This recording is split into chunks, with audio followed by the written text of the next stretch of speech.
الذين اصطفى أما بعد فأعوذ بالله من الشيطان الرجيم بسم الله الرحمن الرحيم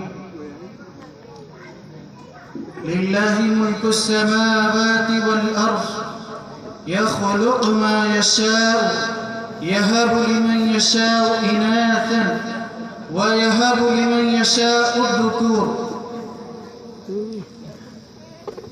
محترم سامعین، معزز و مکرم دینی ایمانی بھائیوں،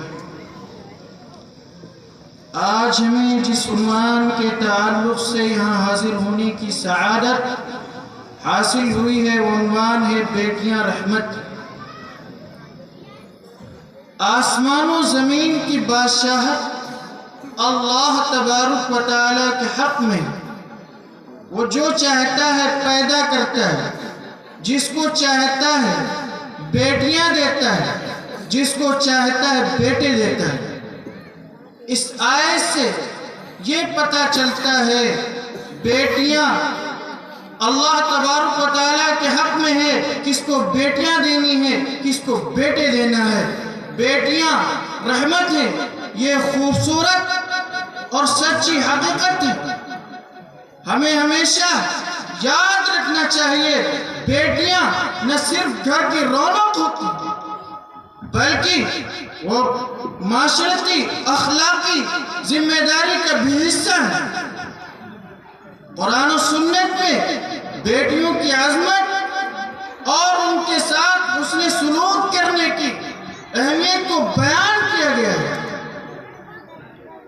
فرمان نبوی ہے، حضور صلی اللہ علیہ وسلم کا فرمان ہے، جس شخص کی 3 بیٹیاں ہوں اور وہ ان کے ساتھ اچھا سلوک کرتا ہو، اچھی تربیت کرتا ہو، یہاں تک کہ سن بلوغت تک پہنچ جائے تو اچھے خاندان میں ان کا نکاح کر دیا جائے. اس حدیث سے ہمیں یہ پتہ چلتا ہے کہ بیٹیوں کے ساتھ اچھا سلوک کرنا چاہیے، اچھی تربیت کرنی چاہیے. بیٹیاں گھر کی تعلیم کا اہم ترین حصہ ہوا کرتی. وہ اپنے والدین کے لیے دعا اور محبت سے پروان چڑھتی ہیں. اپنی زندگی میں اپنے والدین کے لیے فخر کا باعث بنتی. بیٹیوں کا کردار نہ صرف گھر کی خوشی میں اضافہ کرتا بلکہ وہ معاشرت میں ایک مضبوط ستون بن کے رہ جاتی ہے. آج کے دور میں جبکہ معاشرتی دباؤ بڑھ رہا ہے، بیٹیوں کو کمتر سمجھنے کا تصور ختم ہو چکا ہے. بیٹیوں کی تعلیم اور ان کی ذاتی ترقی اور ان کے حقوق کو ادا کرنا ہمارا فرض ہے. بیٹیوں کو وہی تعلیم، وہی عزت، وہی محبت دینی چاہیے جو بیٹوں کو دی جاتی ہے تاکہ وہ بھرپور طریقے سے زندگی گزار سکیں. آئیے آج ہم اپنی معاشرتی خاندانی ذمہ داریوں کو سمجھیں.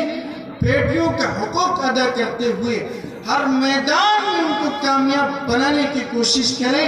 یہ ہماری معاشرتی خاندانی ترقی کی ضامن ہے. بیٹیاں اللہ کی رحمت اور نعمت، ہمیں ان کی قدر و عزت کرنی چاہیے، ان کے ساتھ اچھا سلوک کرنا چاہیے. قرآن میں اللہ تعالیٰ کا فرمان ہے وَإِذَا بُشِّرَ أَحَدُهُمْ بِالْأُنثَىٰ ظَلَّ وَجْهُهُ مُسْوَدًّا وَهُوَ كَظِيمٌ. جب ان میں سے کسی کو بشارت دی جاتی بیٹیاں پیدا ہونے کی تو غصے کی حالت میں ان کے چہرے سیاہ ہو جاتے اور دل میں غمگین ہو جاتے. زمانے جاہلیت کا دور تھا، بیٹیوں کو زندہ درگور کیا جاتا تھا، زندہ جلا دیا جاتا تھا، ان کا سڑکوں اور گلیوں میں نچایا جاتا تھا، وہ بازاروں کی زیب و زینت بنی ہوئی. لیکن جب اسلام کی صورت طلوع ہوا، اس نے اپنی کرنیں بکھیری تو بیٹیوں کو وہ مقام جو دنیا کے کسی مذاہب کو نہیں ملتا۔ بیٹیوں کو زندہ درگور کرنا، زندہ جلا دینا، ان کا سڑکوں اور گلیوں میں ناچنے کو حرام قرار دیا گیا۔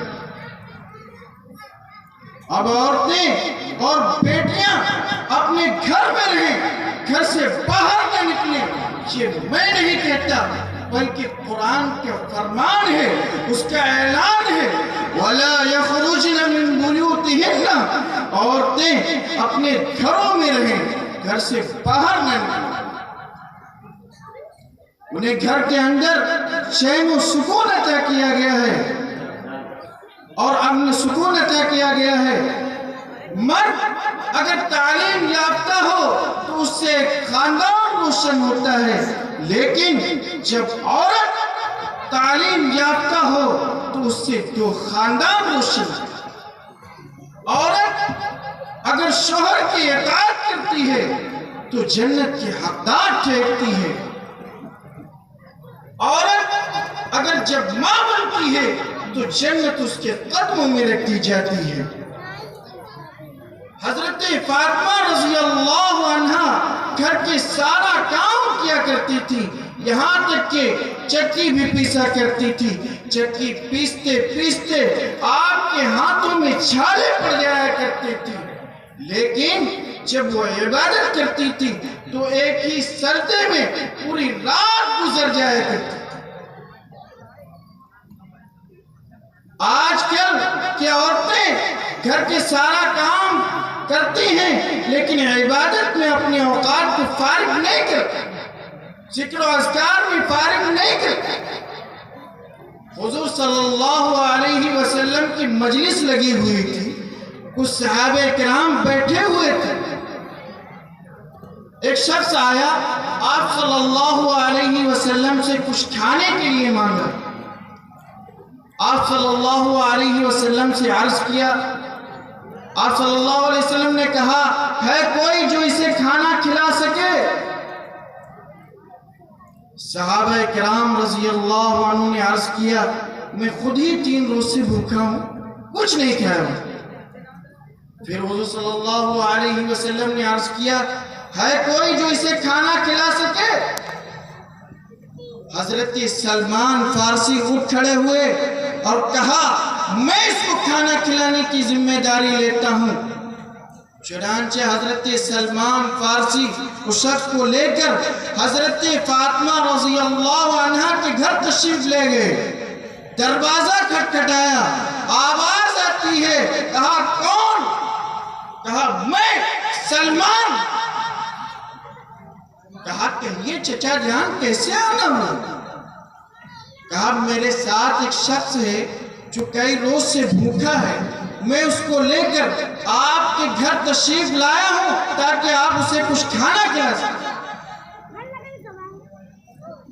تاکہ آپ اسے کچھ کھانا کھلا سکیں۔ کہا چچا جان تھوڑا سائڈ ہو جائیے، مجھ کو آپ سے کچھ بات کرنی ہے۔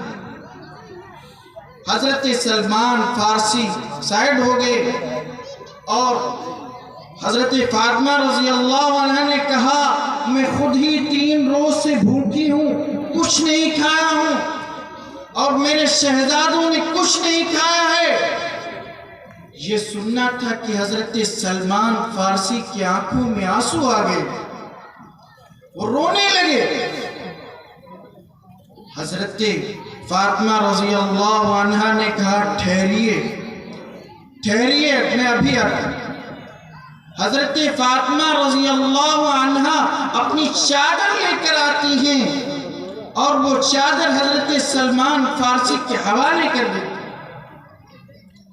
کہا حضرت فاطمہ رضی اللہ عنہ نے یہ چادر کوئی معمولی چادر نہیں ہے، اس میں 70 پیون تو ضرور لگے ہوئے ہیں۔ یہ وہ چادر ہے جو رخصتی کے وقت میرے والد محترم نے مجھے عطا کی تھی، اس کو لے کر جاؤ اور اس یہودی کو دے دینا اور اس سے کچھ اناج خرید لانا۔